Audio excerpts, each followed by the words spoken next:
Building and executing a successful go-to-market strategy is really hard work. There are lots of playbooks and frameworks out there.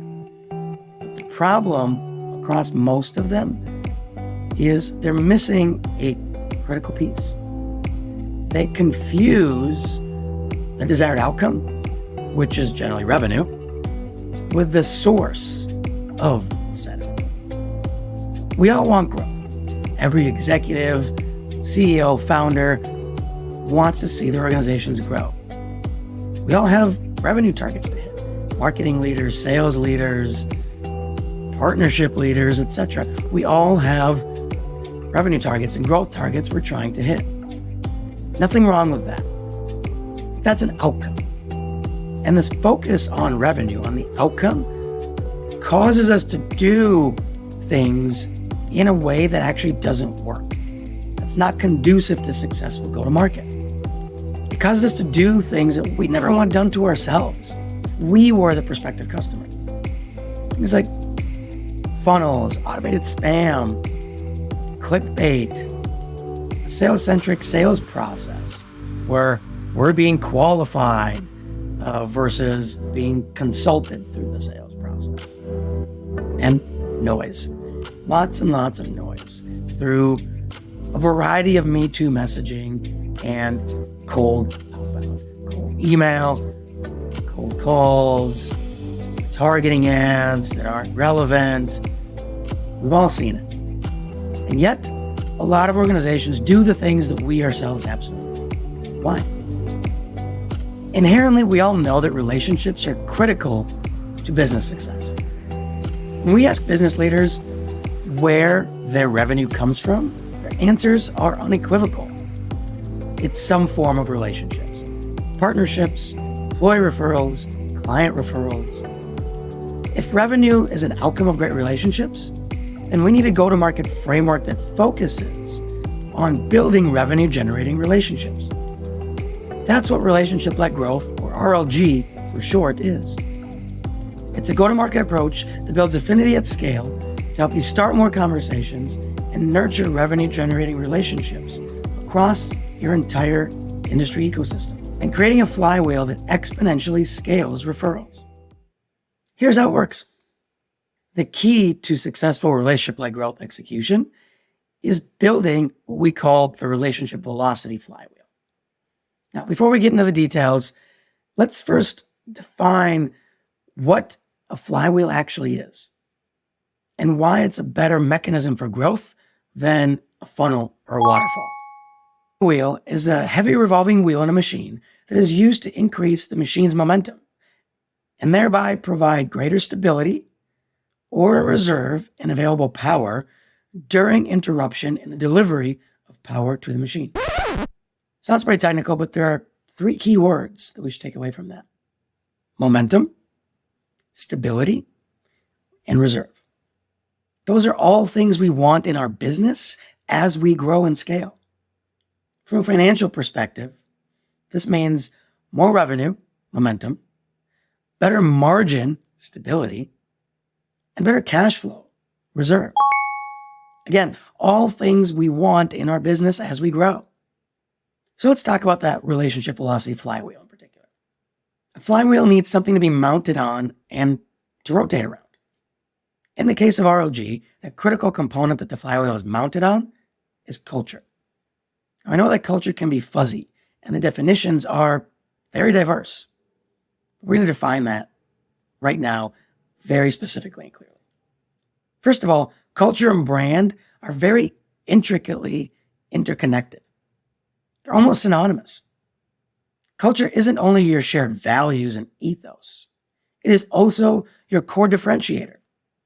It is your strategic narrative and point of view on your industry, which guides your mission and your vision, and in turn, entices people to come work for you and continue to work for you because they're excited about the work.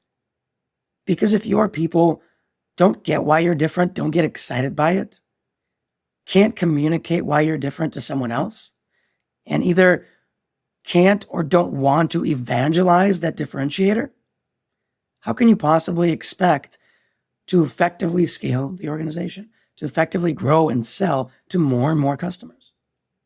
And speaking of people, people are the key, because your ideal customers don't build relationships directly with your brand. They build affinity to your brand through your people, your ideas, and relevant groups. And from a go-to-market execution perspective, what's important is your people spreading your ideas, evangelizing them in these relevant groups. That can only happen if the culture is in place. Now that we have our foundation, let's see what makes the flywheel move. It all starts with affinity, getting your ideal customers excited about your ideas and your people. Notice that we start with affinity and not awareness.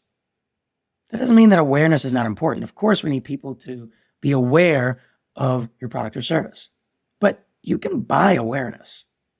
You can't buy affinity. You can't buy genuine interest and trust. And it's that interest and trust that creates an enormous referral opportunity that's almost always missed. People who've never worked with you, never met you in person, but have built up interest and built up trust to your expertise and are willing to put your name out there because of that. Those are affinity referrals. These affinity referrals not only drive more affinity, they can also drive more conversations with people who are already in market. So affinity at scale allows you to start more conversations. Optimize those conversations. We need to give people a reason to talk to us. This could be having your people active and easily available on social. Or it could be providing valuable and acute problem-solving content. Or it could be an offer to give your prospective customers or industry influencers the stage and provide access to your audience. Now, this is where the flywheel effect really comes into play. The more conversations you have, the more conversation referrals you will get. These are people who have never worked with you, but have built a liking and a trust to you and your people through conversation. This drives even more affinity and more conversations. Then, last but not least, you need to nurture relationships. If you've been in business for a while, this is likely something you already do fairly well. And yet, there are always opportunities to optimize and scale those efforts. Primarily, we do that by broadening our definition of what a revenue-generating relationship actually is. Broaden that to include not only customers, but also employees, past, present, and future, industry influencers and key opinion leaders, partners, vendors, past colleagues, and more. And from there, we need to operationalize how we build and nurture relationships with all of these different people in your ecosystem. These relationships will, of course, drive relationship referrals. So by building a system that exponentially scales referrals, we are able to increase revenue and drive momentum. Because the acquisition cost on referrals is usually lower, and the average contract values are almost always higher, we're able to increase margins, which provides stability. And by focusing on relationships, we accelerate our path to revenue, velocity, which improves cash flow that provides the necessary reserve for when times get tough. Momentum, stability, reserve. That's the relationship velocity flywheel.